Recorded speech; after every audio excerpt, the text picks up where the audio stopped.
All right, so again, welcome everybody who's here, and thank you so much. And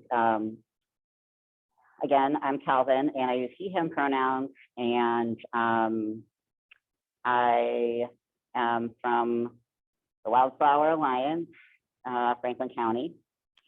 And just a little bit of an outline of what we're planning for this evening. We'll have a brief introduction to the Wildflower Alliance, more broadly, kind of what is our whole community and organization and what we do. And then we'll move into introducing the facilitators of the alternative suicide group here in Franklin County. And just have a little bit of a discussion among the facilitators and among any group participants that also want to participate in the conversation, just around what is alternatives to suicide and what are the groups like and how does it impact our lives to be able to participate in something like that. And at least the last half an hour, if not more, we'll see how much time we really have left, is going to be open for Q&A. So anybody who's here is welcome to ask questions of the facilitators, the participants, about anything we've talked about. And I will also be putting some links to some documents in the chat, just further resources about alternatives to suicide and about the Wildflower Alliance. So that's pretty much what we're doing. And I wanted to start us out just with a land acknowledgement. And this is also how we start out our groups and events. So if you were to attend one of our groups, there'd be some version of this that would kind of start out the group. The one that I'll read tonight is our slightly longer version that we use for events such as this. In the spirit of uncovering the hidden truths of this land, its people, and their collective histories, we want to acknowledge that we are gathered today on ancestral grounds of Indigenous peoples. We most often do not name a specific Indigenous group because in many areas, it was only acts of colonialism that forced Indigenous groups to give up their nomadic ways of being in the world and stake claim to particular lands. We nonetheless want to offer our respect to the elders, past, present, and emerging, of the Indigenous groups who've acted as the original custodians of these lands we are on right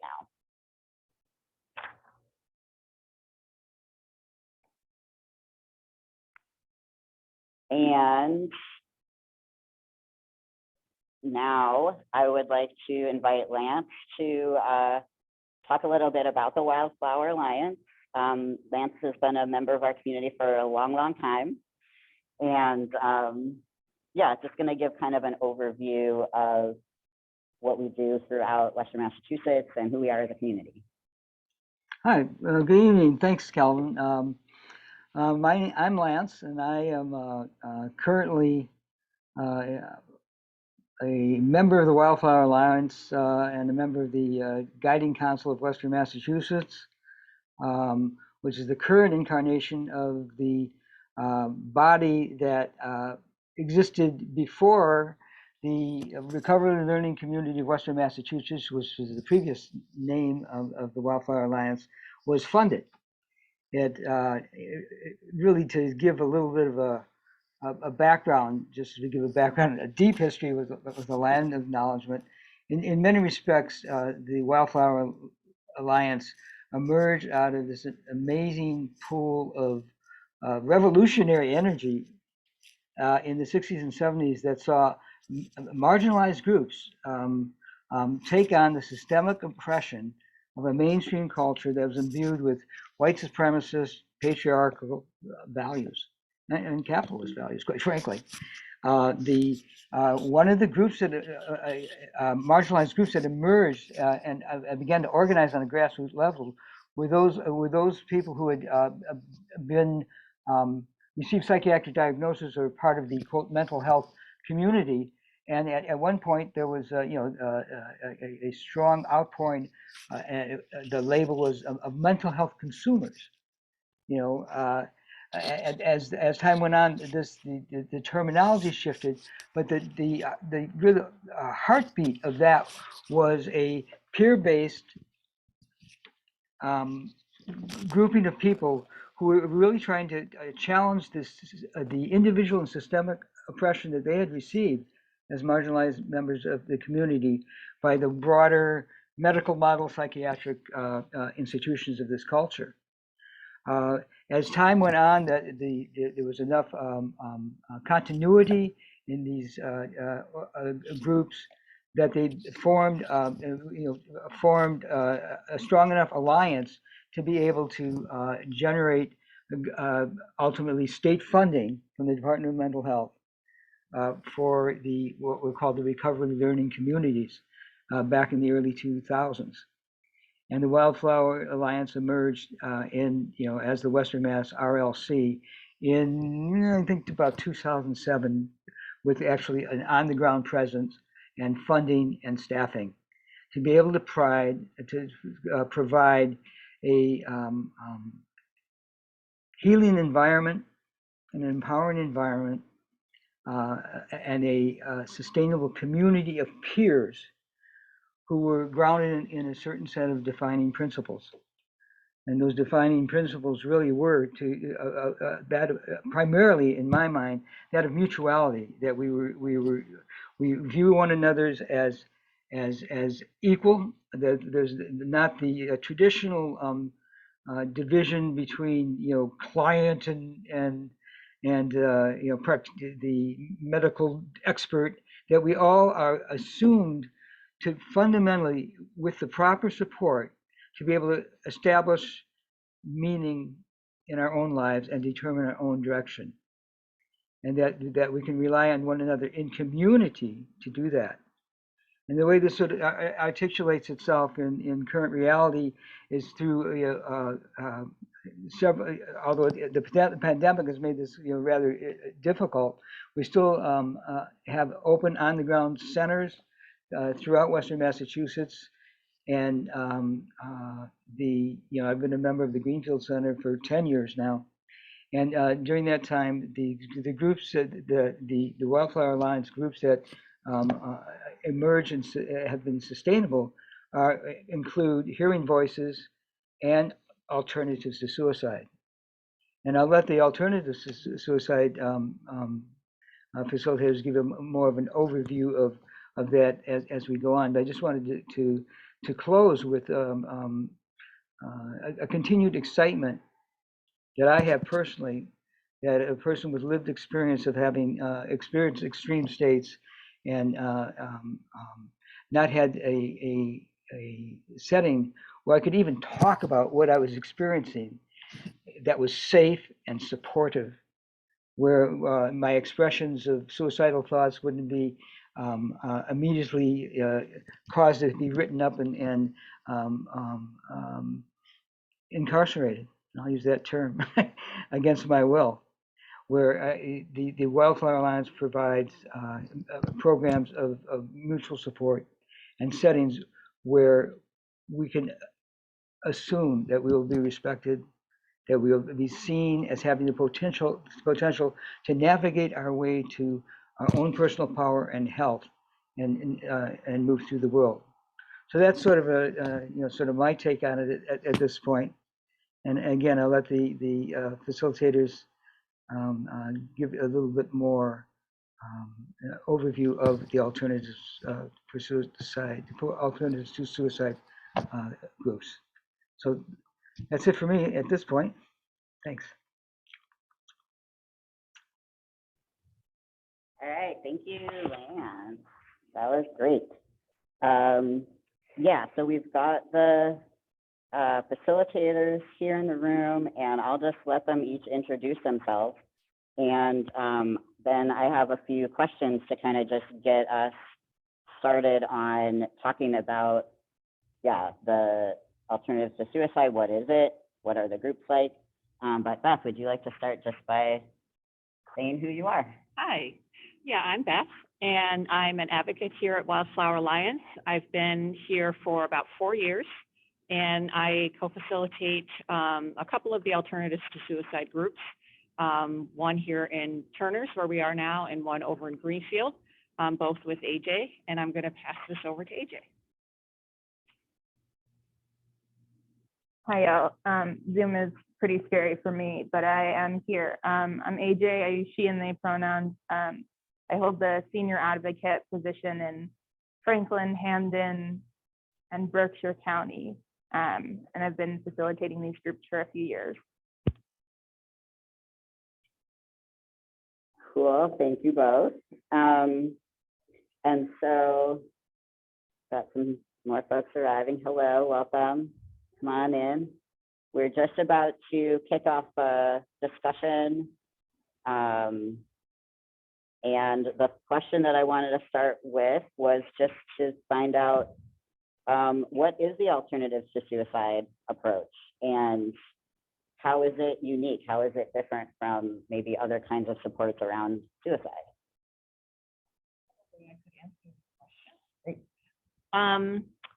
I'd like to answer this question by introducing the Alternatives to Suicide group as if we were gathered here together tonight for a group.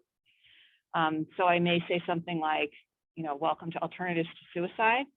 This is a place where we can bring our whole selves to show up as we are, who we are, how we're feeling, what we're thinking, things that have been feeling challenging, things maybe that we're celebrating that are feeling good, feelings that could be really exciting, feelings that could be about joy, and also feelings of hopelessness and darkness and perhaps even wanting to die.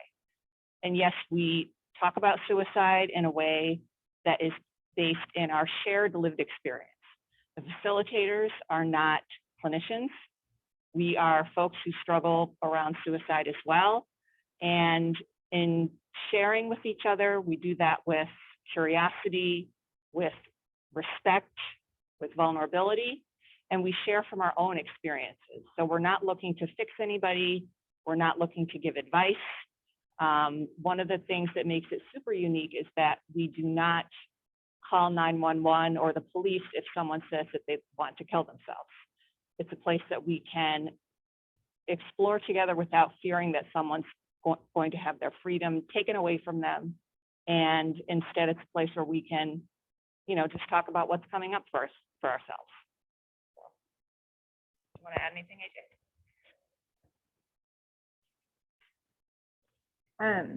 It was sort of the first place that I learned about the concept of like multiple truths or multiple realities, and that like what I was experiencing was valid even if no one else was experiencing it with me. And I think that it provides a space sort of unlike anything I've ever experienced, where there's like consent and like agreement that we're in this together, and that, yeah, that we get to show up as we do, and there's no sort of consequence to that. And one of the things that I really value about this is that, you know, I'm not in a place where as a clinician, I would be only concentrating on trying to diagnose or fill out papers or, you know, calling crisis, whatever. And instead, the role that I have as a facilitator is one where I can go deeper, and together we can explore, we can see where people really are at, and really explore like, what is the feeling that's coming up for you around wanting to kill yourself? What is that about for you? What has been going on in your life since these thoughts and these feelings have been coming up? Instead of putting labels on and trying to take actions that may prevent somebody from doing a particular act, but in doing so, silencing them so they're not really able to share what's really happening. And I think that perhaps my own suicide attempt would not have happened if I had been able to be real about the feelings of despair that I was holding. And I remember going to therapy and having this inside of me, but knowing that if I said anything, if I was real, if I brought my truth, if I said I just can't do this anymore, that I would just end up in the hospital. And having been there before, I knew that that was not something that was helpful. And it didn't really let me get to the heart of the matter. I mean, when I think about having gone to the hospital, I would, bring my suitcase with all of my belongings, and most of them would get taken. And I brought like this invisible suitcase of pain and trauma and memories and darkness and depression and whatever else. But when I left the hospital, that suitcase was just as full, if not more full, of all of those things, because I wasn't able to really talk about what was happening for me in that setting. And that's the opposite of what happens in the alternatives to suicide groups, where we really can give voice to whatever is happening for us. Yeah. Yes. Gonna introduce yourself too? Oh, sure. I'm Jules, they, them pronouns, and a participant in these groups. Big fan of the RLC, or the Wildflower Alliance, rather. Yeah, I just want to reiterate, I agree with everything that's been said, and also that since going to these groups, I've made a kind of a steady recovery in a lot of ways with my mental health, and I found that you don't necessarily need to be in a suicidal state to benefit from any type of mental health peer-run support group. You can come to these groups in any place that you're at, and nobody's going to say, oh, well, I don't want to hear what's great about your life or what's going on in your life. Like, it's awesome to be able to share lows and highs and share them together. And these groups are also places where we can create really deep, meaningful friendships. I think that struggling with mental health, we feel so alone and so isolated with our feelings. They are so painful and so isolating. And it feels like you can't share with other people what's going on, or you're a burden, and other people don't want to hear what you have to say. But these groups are just so amazing for digging out of that trench of loneliness and isolation, and are like exercise. You're exercising these muscles of talking about your feelings, and in doing so, you're healing because you're becoming friends with people and you're making a community. And community is such an amazing antidote for feeling isolated and feeling worthless, depressed, suicidal, what you name it. The community is so important for working through some of those feelings. I cannot stress that enough.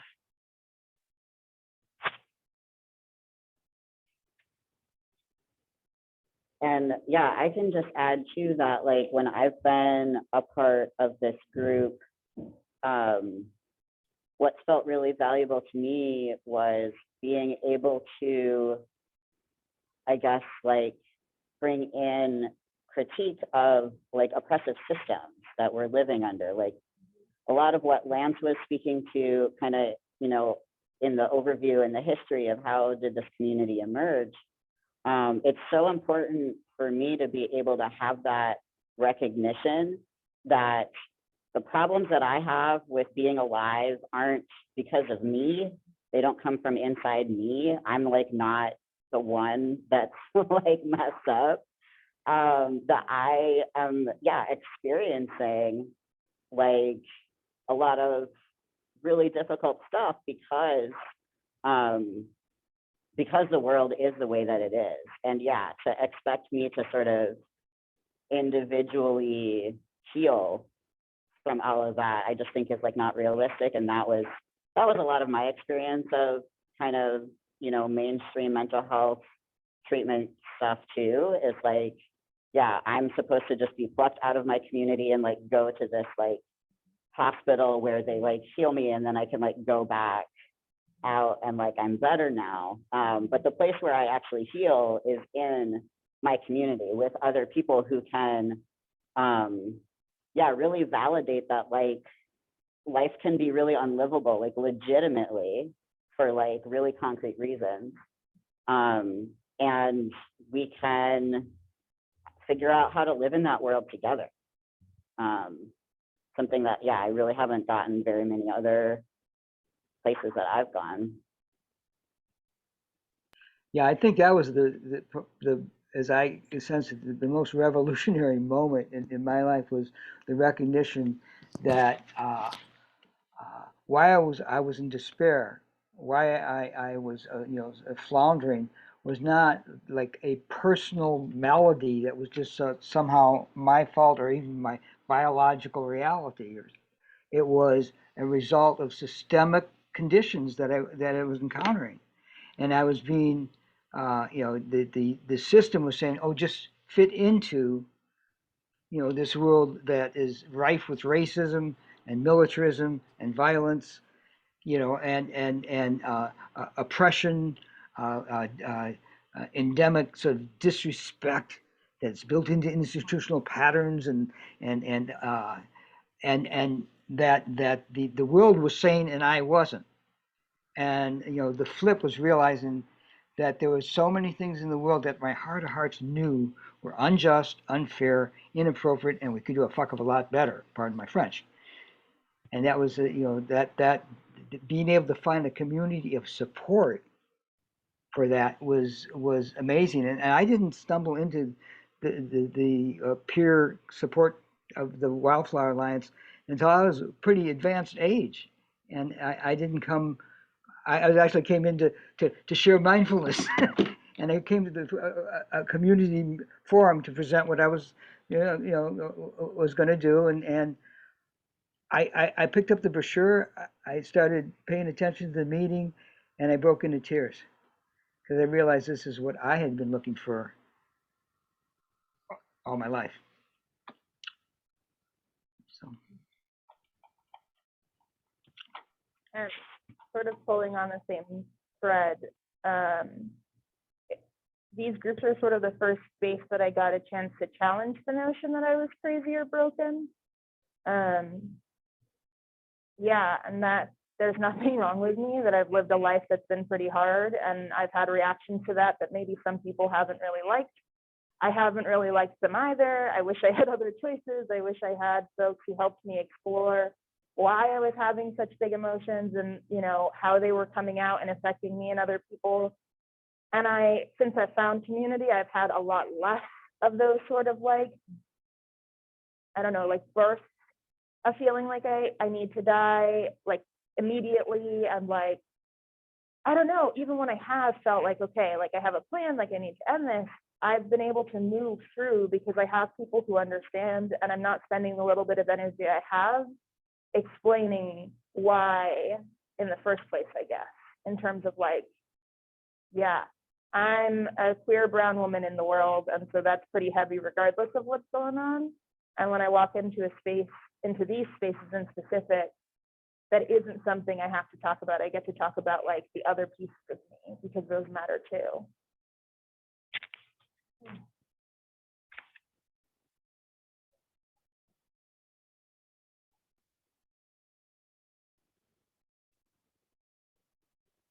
And just to put it out there, if there's anybody on Zoom, if you've been a part of, and Lance has already chimed in, if you've been a part of Alternatives to Suicide and you want to speak to your own experience, the floor is also open, to anybody who wants to share from their experience about this group.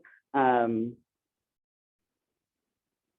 now I can't get back into my phone because I had more questions. I think the other one, another question that I wanted to ask about was kind of specific to the facilitation of the group. Just kind of what kind of training, what kind of skills, what kind of life experience goes into being a facilitator, and just what is it like?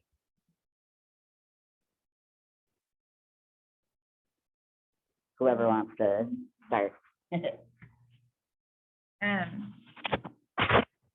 Yeah, I, for the most part, was still a kid when I got here. I think I was 19. And so didn't have a lot of college experience and things like that. And it felt really nice that like my lived experience counted for something. And so, yeah, so the ways in which the world has harmed me gives me a lot of perspective, I guess, in the way that I navigate conversation. We also have like core trainings, and those happen, you can take them while you're in the community as a community member, but yeah, they're also given to you once you work here. There's 4 of them. There's intentional peer support, alternatives to suicide, Hearing Voices Network, and an anti-oppression training.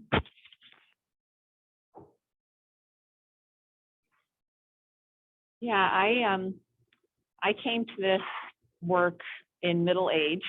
I'm in my 50s now, and I had a whole career as a teacher and a musician prior to this for a couple of decades. And then I had my suicide attempt, and my whole world completely fell apart and changed. And it was what some people may call a breakdown, but I really call it a breakthrough, because from that point to here, the journey that has brought me from that crisis to now has helped me to really be able to dig deep inside of myself and to grow and to heal in community. And what I sometimes just get kind of shocked by is that all of the things that I was told were wrong with me, that were liabilities, that made me hard to be around, that made life difficult for me, are now things that I value about myself. Even the really deep, dark things that were part of my lived experience continue to be. I bring those things with me as a skill in my facilitation of these groups. You know, so I never dreamed that there would be a day when I would actually be able to facilitate groups and be in community around all of these things that I used to have so much shame around. And now it's almost like, yeah, I've been through some shit. Here it is. Look at me. Let's look at each other. We're here. We're in this together. So it's just been really kind of an amazing ride. And every single person that I meet in these spaces has their own amazing ride story. And, you know, I'm here for it. We're here for it. Heck yeah. Yeah, no, it's just really powerful, you know, what you were describing, like having life experiences or just things about ourselves that we're told are a deficit, or, you know, that are barriers to participating in other ways that actually are valued in the kind of work that we do and in facilitating and holding space for other people. And yeah, I think like that's another, you know, just to really highlight like another difference between a peer support group and like a clinical, you know, any kind of clinical setting, that the facilitators are also part of the group, right? And like showing up as I am with whatever is going on with me, and also being able to hold space for other people as really we're all holding space for each other. You know, the role of the facilitator is, I think, just to kind of like be aware of kind of just like the vibe and the needs of the whole group. But it's also a group where everybody is kind of holding that space for each other, without a hierarchy of any kind, right?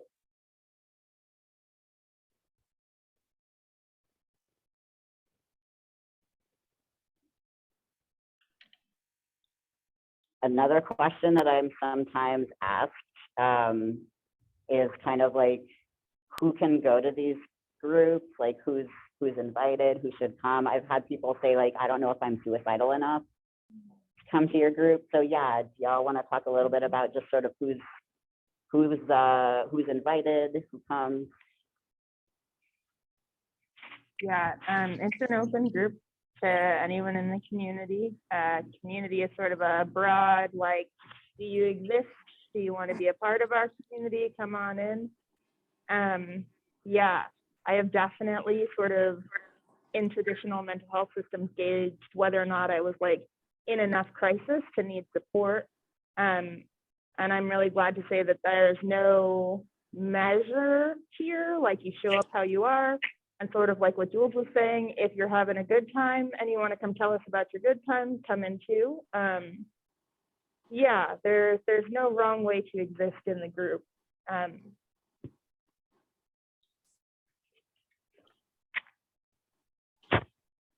Yeah, and I guess I'll also add, like, there's no note taking. No one's taking attendance. No one's taking anybody's personal information. You don't need referrals. You don't need insurance. It's free. So yeah, just come on by.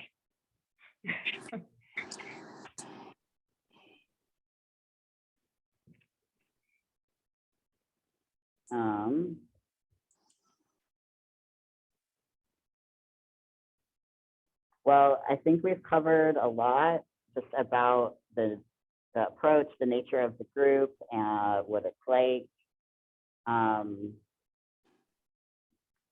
If you had more stuff you wanted to say about it, we can do that. We can open it up for questions. I don't know, did we mention that? Maybe mention it again. I'm not sure if it already came up or not, but one of the like important things for me to know is that we're not mandated reporters. So sort of like what Beth was saying, we don't call anyone, but also like, yeah, our only obligation is to like showing up for each other with care and respect. And so, yeah, it's safe to come in, but like actually. I was just going to mention too that these groups are fabulous for working on active listening skills and just being truly present with one another. I feel like the world is very fast paced and not very empathetic, and it's hard to slow down and feel like you're being taken care of, that you're being listened to, especially in your work, your family, your day to day. And these are groups where you can literally sit down, unwind, take off this emotional baggage for a minute, set it down, and the people that are listening to you are holding you and holding the space with such love and care, which I think is just such a rarity. And again, if you are or not in, a suicidal space, you are helping by listening. You are helping other people by bearing witness to their truths.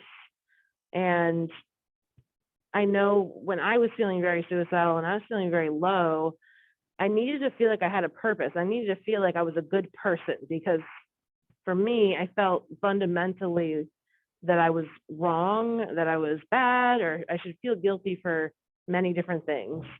And to know that I'm in a group with people where I'm being held and supported and listened to, but also doing the same and reciprocating that, helped my self-esteem. That was crucial for building my self-esteem.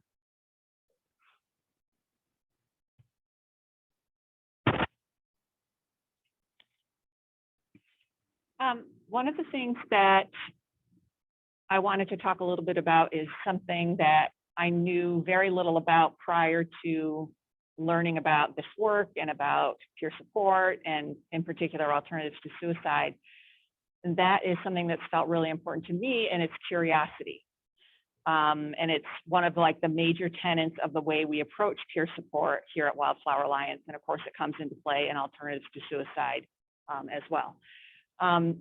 But I feel like a clinical approach to me saying, I am feeling so down and depressed and I just don't want to be alive anymore, is call 911, start calling crisis, start doing an assessment. Or if I said that to someone in like personal life, it might have been, oh, don't feel that way, or you're just being ridiculous, or don't be so dramatic, or what have you. All of those responses are bereft of curiosity. It's basically judgment, or I'm just going to shut this down because I don't know how else to deal with this and you just have to be safe. And in getting those responses, I have felt the least safe I've ever felt. And what we do here in our alternative to suicide spaces is we approach one another with curiosity. So I'm feeling really depressed. I'm feeling like I want to kill myself. Have you ever felt that way before? What was kind of going on for you when those feelings started to happen for you? Also, validation. That sounds really hard. That sounds like a lot to carry. It makes a lot of sense that you're feeling that way. Instead of, shutting me down with, you shouldn't feel that way, and I'm just going to call 911. I don't have time for you. It's just such a revolutionary approach, to use one of Lance's words that he mentioned at the beginning, to approach each other in these spaces with things like curiosity and validation and a real strong sense of community. I find it unique. I find it's been life-changing for me. And it's just a really powerful space. Yeah. And I was just reminded too, just kind of contrasting with the ways that we're responded to in other places that we go, that a lot of those responses can actually be harmful, not just, that it didn't really help, right? And we were just talking the other day about some pretty intense statistics, which I don't remember off the top of my head. But, we were kind of in this conversation about just the rates at which people do die by suicide after being hospitalized versus people who have not been hospitalized in a psychiatric hospital, or just, compared to kind of the general population. That by itself really is an indicator that there's harm being done, right? That those kinds of approaches where we're confined, where we're told that when we're in some kind of a crisis, that the most important thing is that we just stabilize, right? Instead of like, maybe this crisis is an opportunity for me to actually like change some things that are really not going okay. Or maybe this is a chance for me to learn about myself.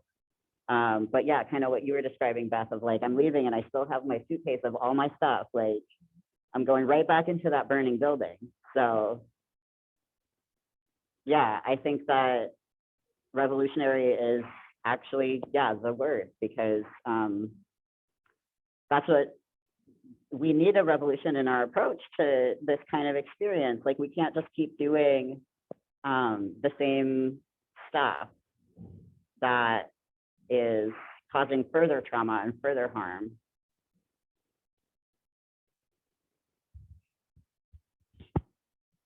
Yeah, my experience of the clinical system has been that I've been approached with fear rather than curiosity.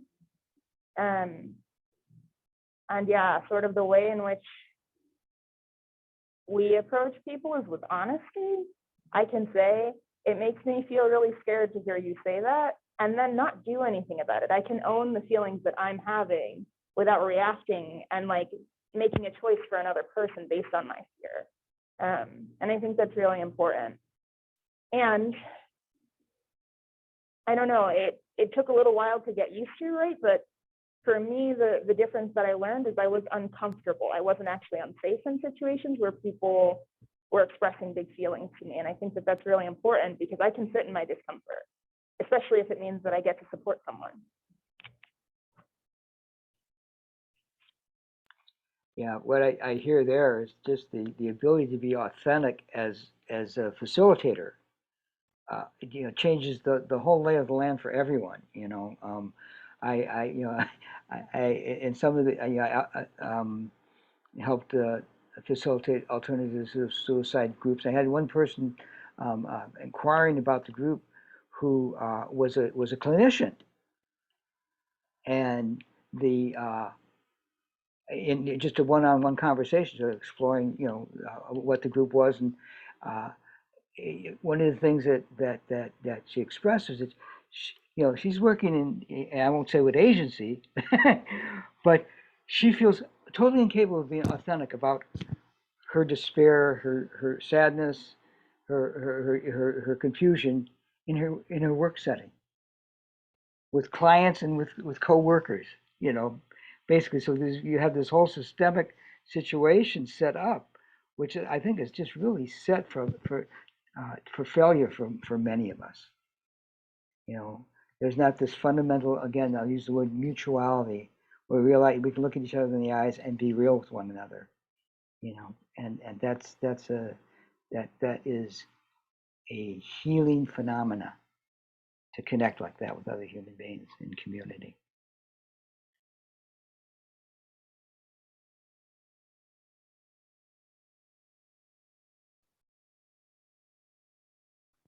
Well, thanks, everybody. I mean, if there's more stuff that's coming up that anybody wants to share, you know, there's totally space for that.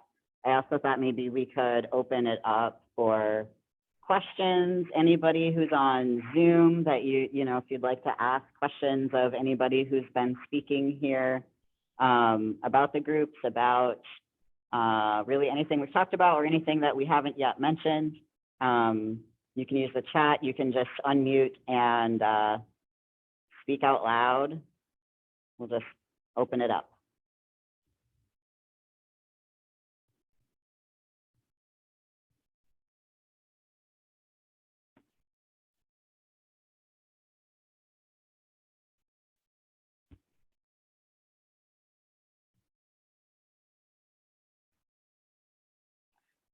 And maybe while we're doing that, and if folks are kind of formulating any questions that you might have, I can start to put some resources into the chat. These are just some things I wanted to make available for further, just further anybody who wants to like know more or dig a little deeper into what is alternatives to suicide. So I'm going to use the chat to just put some links here. So this first one is the group charter. So any alternatives to suicide group anywhere, and there are groups kind of all over the place, is following the same sort of basic charter. And that's kind of how we know that we're all really committed to the same values and the same guidelines. Let's see what else I have here. I'm gonna link to just the Wildflower Alliance YouTube channel. And there are a few different videos on there that are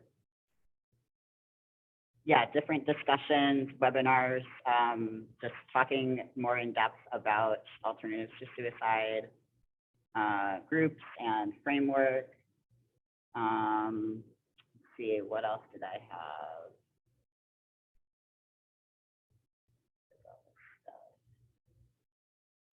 I was also going to, oh, here we go. Here's a link to all of the online and phone supports. So for anybody looking for a virtual alternatives to suicide group, there's several of them listed there on that page. There was some other documents that I had that I was going to try to upload to the chat, but it doesn't let me do that. But I think that's a good start for link for the calendar. Oh, I bet I do have one of those. Maybe. This. Yes. So this is February, which is coming up very soon. Newsletter and calendar of events for the entire Wildflower Alliance, all of our centers, all of our things that are happening not in centers. I think you should be able to access that. Actually, maybe not, I'm not sure. Thanks for your comment, Peggy. Ezra has a question. How is confidentiality negotiated in the groups and community? Thank you for that question. That's fantastic. Somebody want to speak to confidentiality? Well, yeah, I mean, certainly, thank you. In the group introduction, we do reference confidentiality as being very important. And one of the things that I say is, you know, whatever wisdom comes up here, whatever inspiration, whatever feels, you know, that you want to bring with you, bring it. But please keep all the names, all the stories, all the specifics here in the group, because it is a confidential space.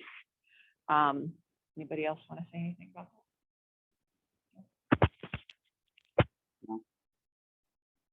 Yeah, and I mean, sometimes I get asked about, you know, kind of some what ifs, like scary stuff, right? Like, what if a group member or a facilitator is just really worried about somebody else? And I don't know if that's at all connected to your question about confidentiality, but just sort of like, wow, I'm like really, you know, worried about if you're going to be okay. And I think AJ, you spoke to this a little bit earlier by just saying like, if I'm afraid, I can own that, right? And I can speak to that. And I don't know if, you know, anybody having facilitated a group might have an experience of that, or yeah. Yeah. Yeah, naming my feelings is really important. Also acknowledging in the conversation that they're just my feelings, that I have no intention of calling 911, that there is no sort of like in the background process that I'm doing. I know that it's been helpful for some folks in the past to sort of like see my phone out of my hand to know that I'm not like calling or texting anyone secretly. As someone who's been like hospitalized against my will, that is never something that I'm willing to do to someone else. Yeah, also things that I've offered in the past are like, you know, I'm feeling really worried. Would it be okay if you checked in with me in the morning? Or could we plan to meet for coffee the next day? Sort of like trying to nurture that connection, because that's what I'm looking for. I'm not looking to sort of fix anyone or to sort of like act out of panic. Yeah, also as facilitators, I'll speak for myself, like I'm open to hearing what someone is and isn't like comfortable with in terms of like how I show up in the interaction. Yeah, and sort of like getting support for my worries is my responsibility. And so I've definitely checked in with a supervisor in the past, but again, no names, no story, just sort of like, I have this person who I really care about who's struggling and I'm not sure what to do. But yeah, there's no sort of mention of who you are or even which group you went to. We do have quite a few at this point. I don't know if that answers the question, but I hope so. Yeah, thanks, AJ. Yeah, let us know if that does or doesn't answer. There's another question here in the chat. Because this is a drop-in group, do you do group agreements at the beginning of every meeting, or is there a standing group agreement that is used? Another great question.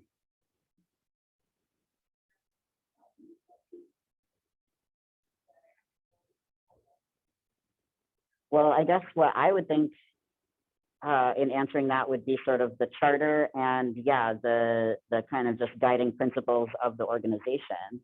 Right? I don't know if anybody wants to speak to the principles, and I can pull them up and share a link on Zoom while you're doing that. Anybody? I can try to just talk about it while I look. But yeah, all of our groups and events and, you know, anything that we're really a part of, we are trying to hold certain values, and those apply, so those apply to the alternatives to suicide groups, just like anything else. So our defining principles, let me drop this link here. And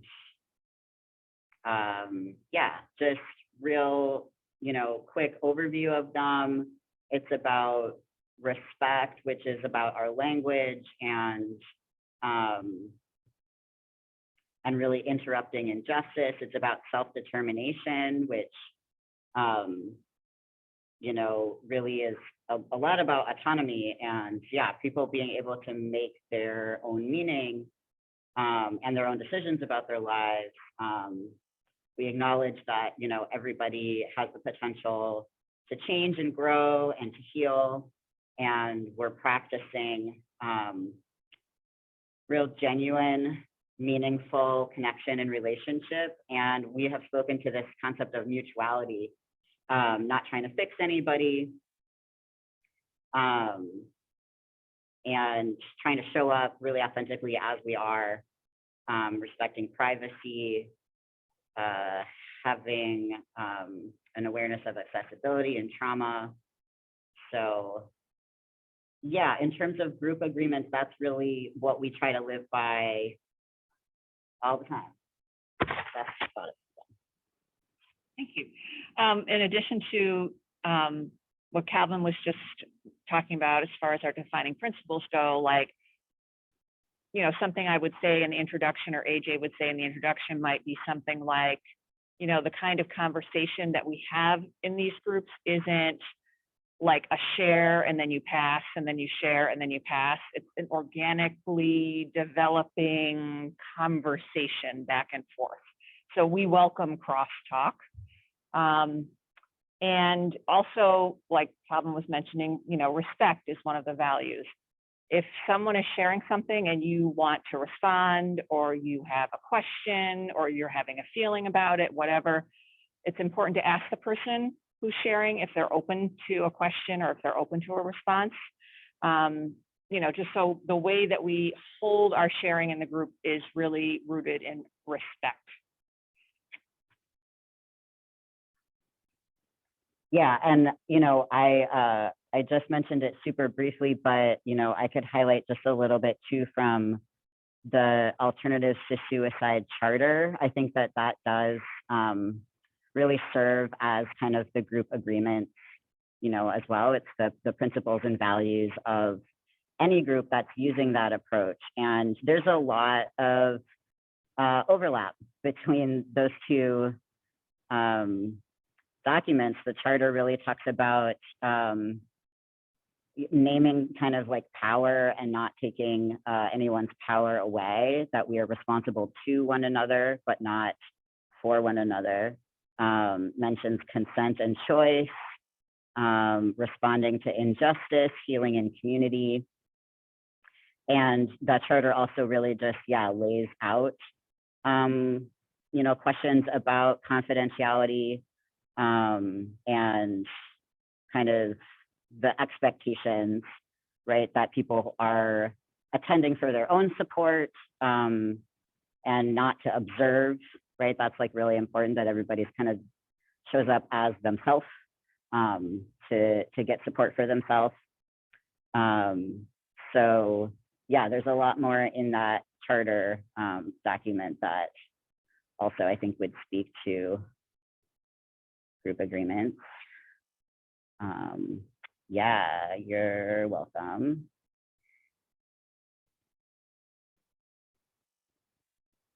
Anyone else have a question or anything that's coming up that you want to speak to? More questions that are personal, and yeah, if you want to be in touch with any of us outside of this event, we'll put some contact info into the chat that, you know, give you some options. Another question here says, thank you for offering this support. It is so important, and I appreciate a space that feels safe and confidential and not judgmental. I am supporting someone who hears voices of suicidal thoughts. Are there often people in the group that can help them understand this experience? Great question. Anyone want to jump in on that? Yeah, I think that everyone's experience is really individual. I'm someone who hears voices, and so I have that sort of perspective to like be curious and sort of have conversations about where that might be coming from, if that's what the person's interested in.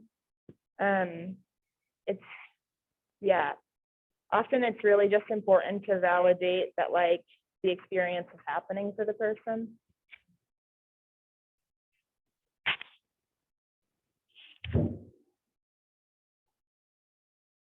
And yeah, just to mention too that we also hold hearing voices support groups, and you know there certainly is overlap, and you know that really people go to different groups or all groups just you know to kind of get different things.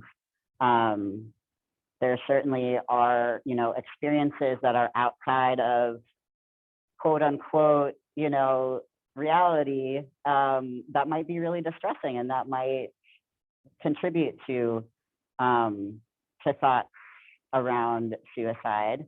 And there's also experiences of hearing voices, having visions, etc., out of the ordinary type experiences that are not distressing, that are exciting and magical and joyful.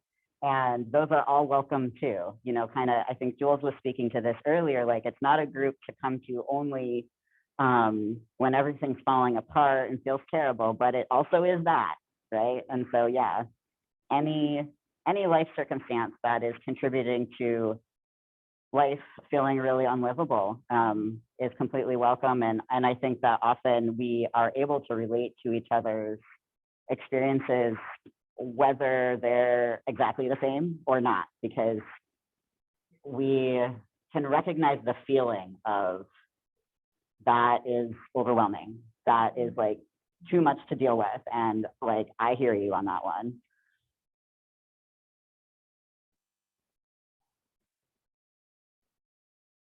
But yeah, thanks for that question. That's great. And yeah, I guess what I would say too about like helping each other understand our experiences, what's been so valuable to me is just like space to kind of reflect and find my own meaning. And, you know, maybe what support for me looks like is kind of like questions that help me think about some of what Beth was saying earlier, like, when did that start? You know, when does that feel the most intense? When does it feel easier? Those are the kinds of just, I don't know, like curious responses that really do help me like make sense out of things for myself. I'm pretty resistant to somebody else trying to tell me what something means for me. I really like to get there on my own, so.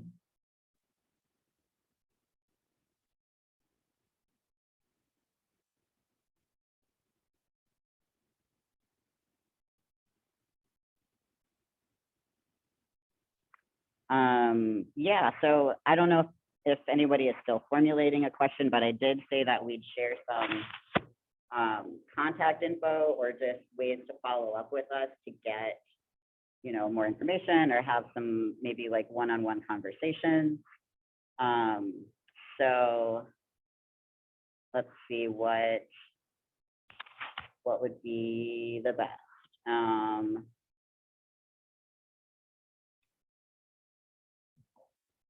I can put information for the Greenfield Center, which we have open hours 3 afternoons a week, and a phone there that either we answer it when we're there, or if people leave voicemail, we can call them back. So the Greenfield Center is 20 Chapman Street. Mondays and Wednesdays, it's open 12:30 to 3:30.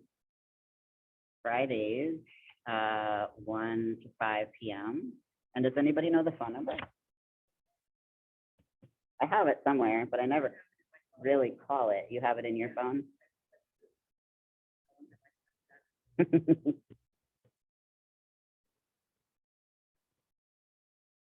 I have it in my contacts too, somewhere. Here we go.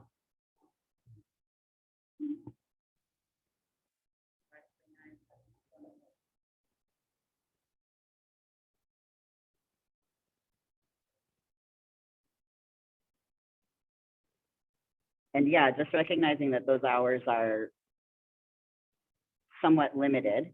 That's kind of what we have the funding and the availability for. Yeah, I don't know if you heard. There's the also a group- there's also a Facebook page. People like to relate via Facebook. So Facebook group is, oh wait, there it is.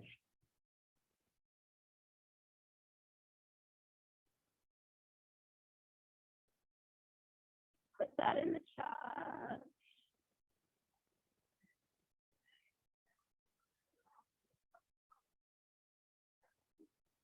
Yeah, AJ is up.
I lost my audio. Can you hear me? With a thumbs up? No? Ah.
Okay, no idea why the mic isn't working. Yeah, it sounded like I heard sort of ruffle.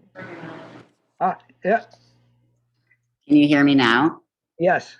Okay, now I'm just on the computer speaker, so you probably won't be able to hear anybody else. I don't remember what I was saying, but yeah, we wanted you to know the group schedule is also in the newsletter that I linked to. Although I'm not totally sure if that was the correct link, so I do want to give you another one just in case. Because I think I gave you a link to the Google Drive.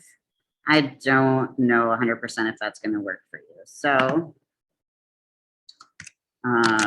here's the web page where you can get the newsletter and the calendar. But yeah, just I'll just say that the Franklin County Alternatives to Suicide groups happen Monday evenings here at the Brick House at 6:30, and Tuesday evenings at the Greenfield Center on Chapman Street at 5:30. Yeah.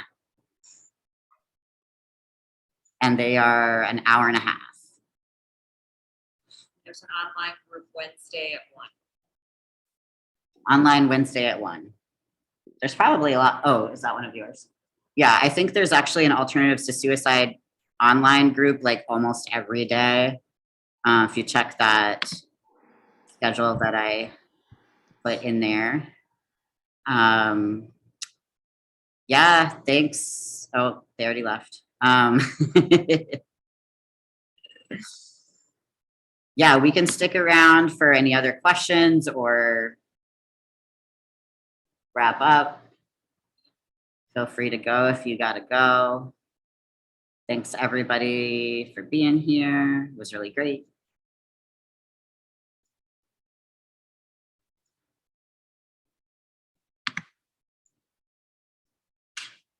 You're welcome. All right, I guess maybe since our microphone is done, then we'll be done too. Bye, everybody. Good night. Thanks a lot. Have a great night. You too. Bye-bye.